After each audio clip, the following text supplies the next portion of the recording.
Karong Domingo gimanduan kami mga pari sa Catholic Bishops Conference of the Philippines sa pagbasa sa usa ka pastoral letter nga gihimo sa mga kaobispuhan mahitungod sa atong pandemya karon, ang COVID-19.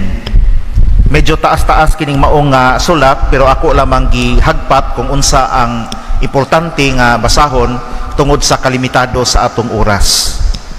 Tuguti ako sa pagbasa sa mga importanteng mga punto niini.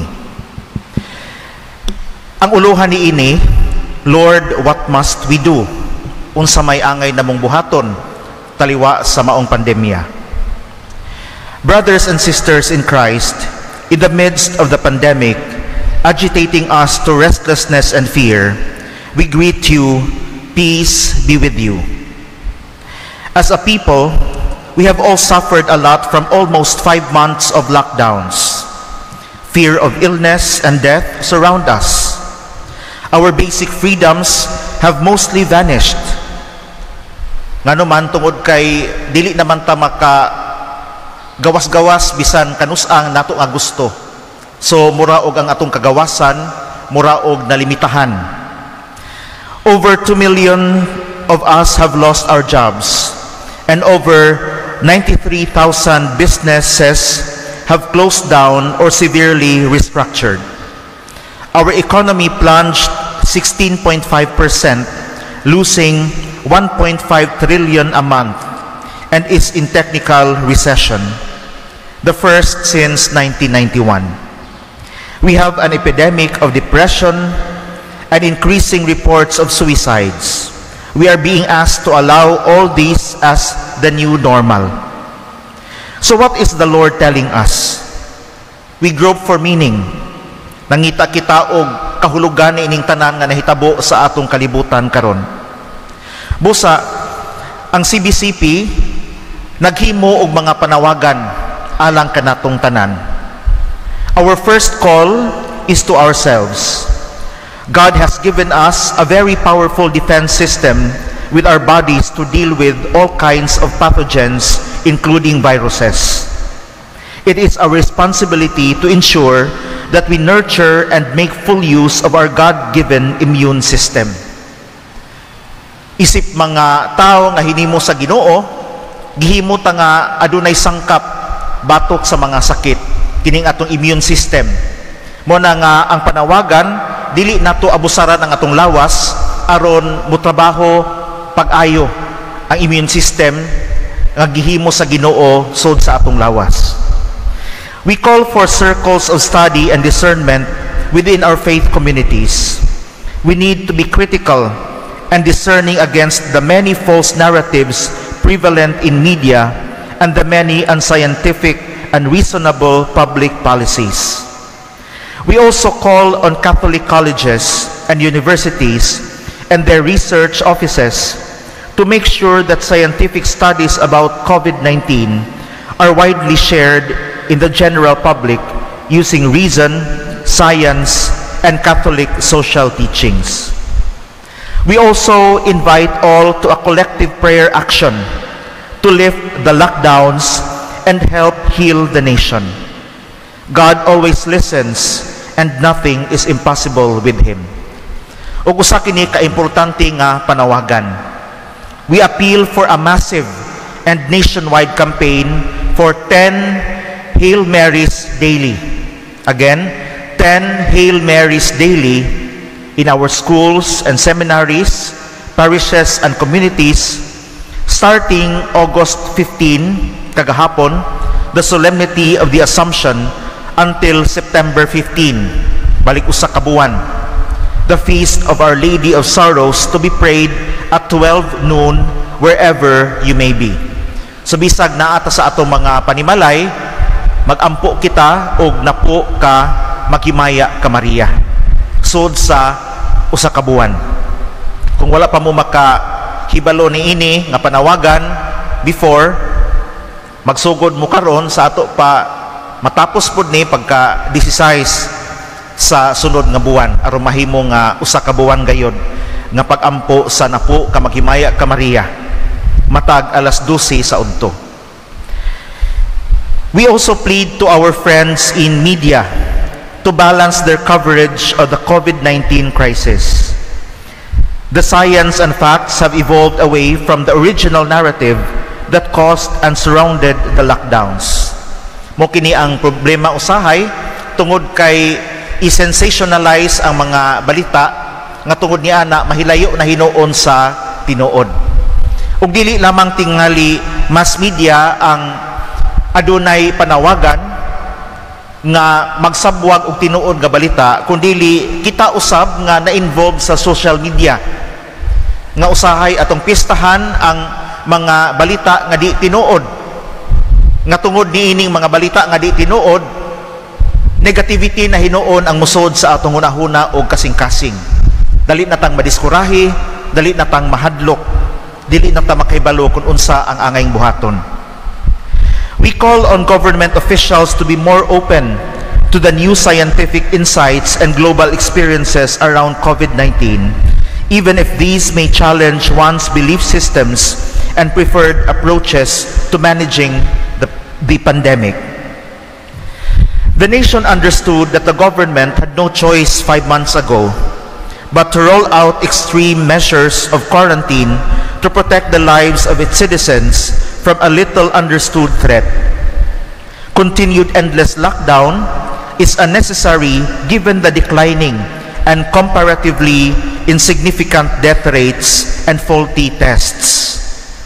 A cure for COVID-19 is already available.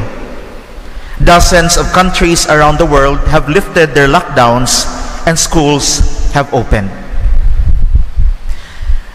Aduna tay mga makit-an sa Facebook nga nagkumpanya ni ining tambal nga gihinganlan og hydroxychloroquine nga mao kunoy barato apan epektibo nga treatment tambal ni ining COVID-19. Apan daghang mga nasod nga wala pa magsunod ni ini or magamit ni ini tungod kay nakulat patingali sa mando sa taas or aduna po'y mga balita nga nag-ingon nga kini kunong tambal sa COVID-19 gihimong negosyo sa mga kadagkuan, mao nga kining mga medisina nga epektibo unta apan dili maka ginansya ang nasa kadagkuan, mao na nga wala pagamita. Wala ta kay balo kung unsa ang tinuod niini, pero atong lauman nga naa na gayoy kaayuhan kining tanan. Na ako'y kaila dito sa Amerika nga nagtrabaho sa hospital, chief nurse ya dito. Akong gipangutana kung kining tambala epektibo ba, ug miingon siya nga mao kini ang tigamit namo didto. Kano dugay na ni namong gigamit labi na sa mga pasyente nga wa sa hospital positive sa COVID-19 pero didto ra nagpaayo sa ilang panimalay. So we hope nga tagaan unta og kahigayunan kining mga tambala nga madapat sa mga adunay sakit.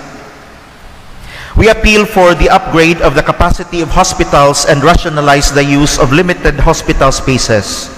Be more precise in targeting who should receive priority in hospital care. Focus our strategy in protecting the most vulnerable sectors of society, including the senior citizens and people threatened with other morbidities. Usa kini ka dako nga panawagan tungod kay sayod kita sa mga balita nga daghang mga tao karon nga nangamatay dili tungod sa COVID-19 kundi dili tungod kay wa sila dawata sa mga hospital taliwa sa ilahang mga grabe nga mga sakit tungod kay ang gi-prioritize mao lamang ang COVID-19 patients. Okay? So ang panawagan niini mao nga mas abli unta kita nga mudawat sa uban pa nga mga pasyente. Tinuod adunay mga hospitals nga government subsidized nga katugayod ang katugayod ang giandam alang sa mga COVID patients tungod kay dito man nga hospital gitarget ang government subsidy. Pero what if ang government subsidy adto usab ihapak sa ubang mga hospital aron matabangan pod katong adunay sakit nga grabe nga asma, nga kamatyunon na or uban pang mga sakit nga angay unta pod nga hatagan og pagtagad gawas lamang sa COVID-19. We plead to parents and teachers to attend to the special needs of our children under these extraordinary times. They need sufficient physical activities, enough sleep, and right nutrition. There is a bigger and brighter world beyond the virtual world that our children have been accustomed to during the lockdowns. So panawagan kini sa mga ginikanan nga dili pasagdan ang mga anak nga magbabad sa mga gadgets, labi na karong panahona nga wala kaayoy gipangbuhat ang atong mga kabatan-unan. Ato silang tudluan sa daghang mga buluhaton sa balay nga makalingaw nila. Okay? Mga pagpanghinlo, mga gardening ug uban pa. Okay? Karon kay balik naman ang klase sa ubang mga eskwelahan, kay adunay mga virtual classes or adunay mga modules nga gihatag aron ang mga estudyante mismo ang magtuon niini, pero gikinahanglan gyapon ang gabay sa mga ginikanan, labi na sa mga estudyante nga mga bata pa kaayo nga dili makahimo sa pagtuon sa ilang kaugalingon lamang. Karong panahona nga nausab ang paagi sa atong edukasyon, adunay mga ginikanan kuno nga magbagutbot nganong nga gipasa nila ang trabaho sa mga magtutudlo unta. Okay? Unsa na may buhaton sa mga magtutudlo, magbubilangkad na lang, manay bagutbot sa ubang mga ginikanan. Okay? Ang mga magtutudlo wa magbubilangkad ra, kay ang ilang buhaton mao ang pagmonitor sa ilahang mga estudyante. Okay? Samtang magtuon kini sa lahi nga paagi karon. O gawas pa ni ana, kitang mga ginikanan dili ta angay nga magyawyaw tungod kay the first teacher should be us. Okay? Kita ang unang mga magtutudlo sa atong mga anak. Busa dili ta magbagutbot kon kita ang paalalayon sa atong mga anak sa ilang pagtuon. Ug sa katapusan mga igsuon, gitudluan kita not to be discouraged. Rise up to the hope in the Lord.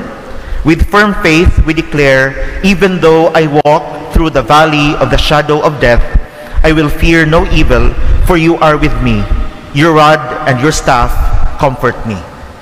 Atong hinumduman mga igsuon nga wa matulog ang Ginoo taliwa ni ining tanan. Tingali isip mga anak, makapangutana kita sa paagi sa atong mga ginikanan. Apan dili nato wad-on sa atong hunahuna o kasing-kasing that our parents know best. God knows best. Mao na nga atong ihangad sa langit kining tanan aron kita makahibalo sa mga plano sa Ginoo sa atong kinabuhi. Ato kining dawaton sa tibuok kasing-kasing sa mga gidawat usab ni Kristo ang pag-antos didto sa cross. Hinaot pa unta.